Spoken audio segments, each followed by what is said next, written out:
Earlier this year, I went to Frieze Art Fair in London. So I got there like 10 minutes before my slot.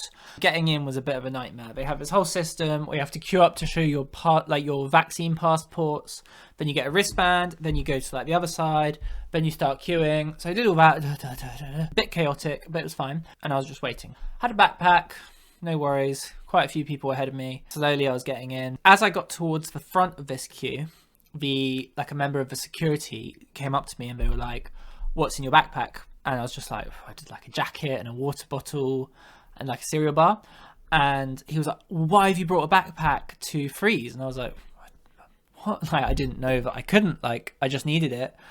And he was like, "Well, I don't know if you're going to get in with that. It's looking quite a big backpack. You can't bring luggage to Frieze." I was sort of made to grovel and beg to be allowed into Frieze, despite the fact I'd had a ticket. And basically he was just a bit of a bully because he was in a situation where he was empowered. Eventually he let me in. Look, that's my backpack. It's not huge. It's just the sort of backpack I carry around sometimes when I've got a day out in London. I'm walking around looking at the art and it's just awful. Basically, it's all the kind of art that rich people want to have in their living rooms because it looks trendy. That's basically all that art's reduced to in this space, which is really sad. So I was walking around kind of a bit depressed about the art, looking at it, whatever. What do I see?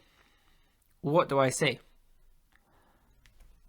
Someone's brought their dog in. Why can't I have a normal sized backpack if someone else could bring a dog in? Because the whole argument about it's like unsafe for work is just out the window now. Anyway, so I was raging. I was quite annoyed about this whole experience, thinking like, oh, this really isn't fair. But then I remembered that Frieze is not a space that's known for being fair. It's super elitist. It's like £50 for a ticket, so economically it's exclusive. It's ecologically destructive. And they've got a Deutsche Bank wealth management lounge with a separate entrance and a BMW VIP lounge. So this is a space for rich people, basically. And yeah, so maybe the dog person, maybe she came in through the Deutsche Bank wealth management VIP entry passage. So the point is, like, different rules apply for different people depending on how wealthy you're perceived to be or how likely you are to buy stuff, I guess. I will point out that yes, I am a total hypocrite because, like, I've just named all these things wrong with Frieze, but the thing that's really emotionally making me angry is the fact that there was a dog in there when I wasn't allowed a backpack.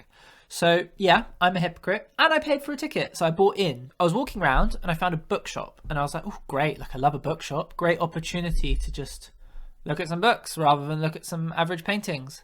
So I went up to the bookshop just to have a look at the different books which are available. And I was very freaked out by what I saw because for some reason, like 50% of the books on sale were like very left-wing, progressive, feminist, anti-racist, anti-capitalist books. It's literally got a book called Why Marx Was Right. And I'm thinking, why would an institution which has a Deutsche Bank wealth management lounge with its own separate entrance stock and display a book called Why Marx Was Right? Like, there's something a bit weird about that. So I was thinking, and like, there were kind of two main reasons I could come up with. The first one is that a lot of art students and artists are left-wing or hold progressive, forward-thinking views, like at the very least are feminist and anti-racist, so they might want to buy these books. I think that's possibly part of the reason, but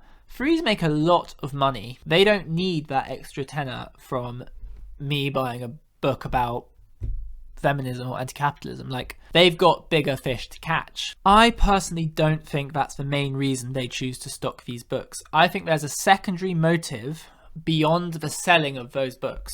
Most art institutions want to appear progressive and forward-thinking. The trouble is just they're not progressive or forward-thinking. As I've pointed out, they're quite elitist and they're quite ecologically destructive. So what would be a quick fix way of appearing progressive and anti-racist or whatever if you're not? Boom, bookshop. Slap down some progressive books, make sure that they're on display for everyone to see, and all of a sudden your gallery is looking a lot more woke.